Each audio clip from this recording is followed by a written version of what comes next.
बहू जाना चाह रही थी मेके। उसने अपने शौहर से या अपनी सास से कहा कि मुझे घर जाना है।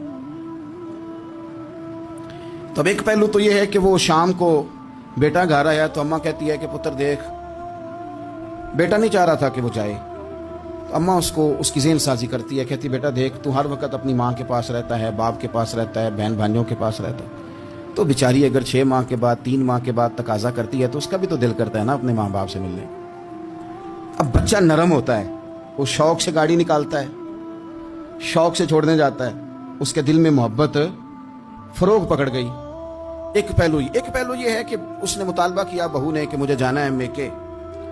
तो सास साहबा ने शाम को अपने बेटे से कहा कि कोई तरीका तो नहीं ना रोज जाने का, और जब ये वहां से होके आती है तो इसका लहजा ठीक नहीं रहता, फिर ये इसको गलत मशवरे मिलते हैं। तो पहले तो वो साहब वैसे लड़ाई शुरू कर देंगे कि जाना ही नहीं, और जब बात बड़ी बढ़ेगी तो वो जाएंगे तो साथ ये कहेंगे कि जाऊंगा जरूर पर दरवाजे पे छोड़ के आ जाऊंगा, मैंने अंदर क्यों कि ये भी किसी ने पीछे से उसको भरा है। आप किसी बंदे के बारे में भी, किसी के बारे में, हमारे तमाम जगहों पे इसी तरह ही होता है। दोस्तों की महफिल हो, तंजीमें हो, हमारे दफातर हो, सब जगह कुछ लोग बाकायदा काम करते हैं नफरतें भरने का। ओ फलाना तुमने देखा क्या कर रहा था, ज़हन बनाते हैं, बंदा उससे एलर्जी खाने लगता है, नफरत करता है। कुछ ज़हन बनाते हैं यार कितना भला आदमी है, देखो कितने वक्त पे आता है, बेचारा घर में इसके कोई और है भी नहीं फिर भी छुट्टी नहीं करता, वक्त पे आता है। तो ये ज़हन साजी नफरतों की भी लोग करते हैं, मोहब्बतों की भी।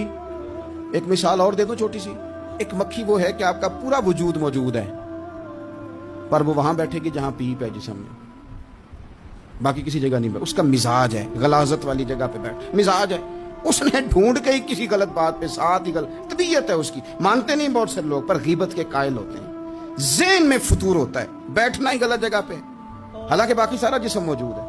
पीप वाली जगह पे, रेशे वाली जगह पे, जख्म वाली जगह पे बैठना है, और वहां से उठ के जब कहीं और बैठना है तो वहां बीमारी फैलानी।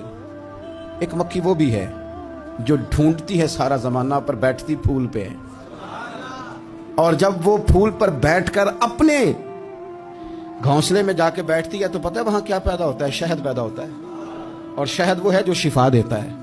आज कुछ लोगों ने प्रोपोगेट कर दी चीजें, वली क्या होते हैं, दरवेश क्या होते हैं, सूफी क्या होते हैं, कुरान पाक पढ़ो, नमाज पढ़ो, इबादत करो, खत्म हो गई बात।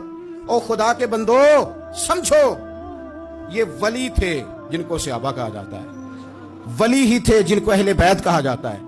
कुरान पाक के दिफा के लिए, अहादीस की हुर्मत के लिए, दीन की तबलीग के लिए जो मैदानों में निकला करते थे उन्हें वली कहा जाता था। वली का माना अल्लाह का दोस्त, इनसे प्यार करना, इन